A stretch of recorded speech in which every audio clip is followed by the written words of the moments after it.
Boost Ennis, Jaron Ennis, yeah. hell of a fighter.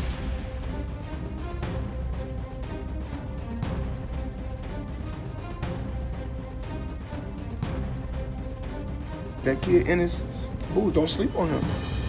Don't sleep on him. I tell these fighters, don't. Hell of a fighter.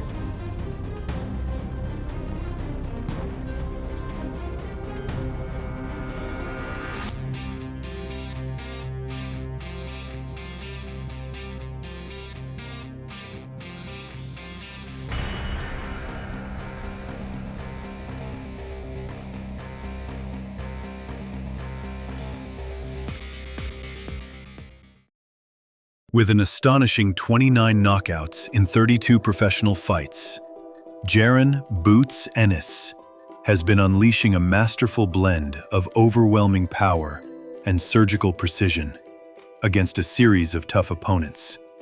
Yet, curiously, the elite champions at the very top seem to be sidestepping him, almost as if they fear the wildfire poised to burn through their legacies.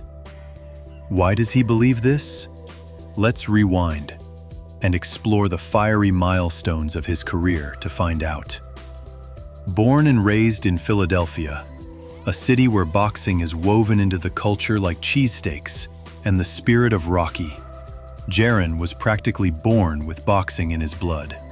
His father and coach, Derek "Bozy" Ennis, a former professional fighter himself, was the one who introduced Jaron to the sweet science.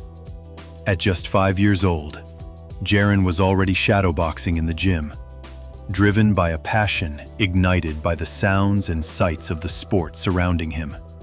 Fast forward to his amateur years, Ennis was already turning heads and dispatching opponents, culminating in a breakthrough moment in 2015 when he represented Team USA at the World Championships in Qatar, competing against some of the globe's finest boxing talents. There, Ennis flashed lightning-quick reflexes and devastating knockout power, standing out against fierce international competition. That same year, he claimed both the Golden Gloves and National Amateur Championships. After an impressive amateur run, Ennis exploded onto the professional scene, leaving a trail of defeated opponents in his wake during his early career. Fight after fight, his speed, accuracy, and power proved overwhelming for anyone who dared step into the ring.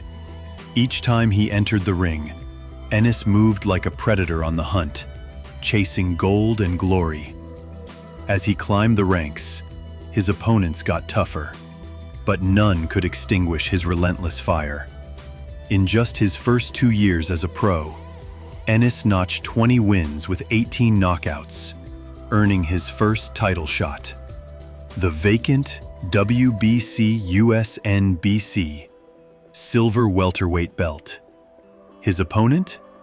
The undefeated Armando Alvarez. Both rising stars with similar records, but the skill gap was as wide as the sky and the earth. The first 2 rounds were measured, but in round 3, chaos erupted as Ennis dropped Alvarez with a clean shot. Alvarez got up, but was soon knocked down again with a brutal body shot. Alvarez stood up once more, but was sent crashing down by a fierce right uppercut left hook combo. Though Alvarez rose again, he dropped to a knee as the bell rang, and the referee stopped the fight. 4 knockdowns later, it was a complete blowout. Next up, Ennis pressed his advantage against Raymond Serrano, flooring him early in round 2 in another dominant performance. The knockdowns kept coming.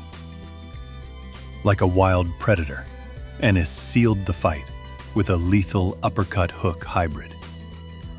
After another victory, Ennis unexpectedly landed a Showtime main event slot when the original bout fell through. He capitalized fully against Damian Fernandez. The 22-year-old phenom made quick work of a challenging fight, turning it into a one-sided sparring session within the first 2 rounds. By round 3, Ennis unleashed a flurry of shots that dropped Fernandez, forcing the referee to stop the fight after Fernandez signaled injury to his eye. Next came Bakhtiar Ayubov, a brave challenger who tested Ennis, but was no match. Ennis came out blazing, dropping Ayubov twice in round 1. Despite Ayubov's toughness, Ennis relentlessly battered him over the next 2 rounds, until the referee stepped in to prevent further harm. Later, Ennis challenged for the vacant IBO welterweight title against South Africa's Chris Van Heerden. Ennis wasted no time, firing off a relentless attack that shattered Van Heerden's control of the fight. He continued firing with sniper-like precision, but then disaster struck. A clash of heads late in the round left Ennis staggered and Van Heerden bleeding from a severe cut. The fight was stopped and ruled a no contest. 5 months later, in April 2021, Ennis returned to face former IBF light welterweight champion Sergey Samurai Lipinets. Early on, Ennis moved like a master swordsman, using his jab like a precise blade to keep Lipinets at bay. Whenever Lipinets tried to close the gap with a high guard, Ennis danced away gracefully, like a matador. Lipinets landed some solid punches, hooks, uppercuts, right hands, that caught Ennis on the jaw. Ennis's iron chin and tight defense minimized the damage. In round 6, Ennis unleashed a furious combination, sending Lipinets crashing down. Asked if getting fights would be hard now, Ennis replied, "No. Well, maybe. Who knows? Someone might want to fight, so we'll see. But I'm definitely ready for the top 5, top 3 guys." Next, Ennis dispatched Thomas Delorme with a powerful right hand early. Delorme recovered briefly, shaking Ennis in a firefight before going down again. With an undefeated record, Ennis declared himself ready for championship fights. After demolishing Delorme, Ennis faced Custio Clayton in a high-stakes IBF welterweight title eliminator, the winner becoming mandatory challenger to Errol the Truth Spence Jr., then unified champion. Ennis dominated Clayton early, and then improved in the next fight. Ennis sealed the fight in round 2 with a devastating right hook to Clayton's temple. Errol Spence was next, but busy. With Spence tied up battling WBO champion Terence "Bud" Crawford, Ennis fought Ukrainian contender Karen Chukadzian for the vacant interim IBF welterweight title. From the first bell, Ennis dazzled with sharp jabs and slick footwork, carving through the air like a maestro. The Ukrainian Olympian was tough, but Ennis danced around, delivering relentless punishment. Punishment escalated with thunderous power shots.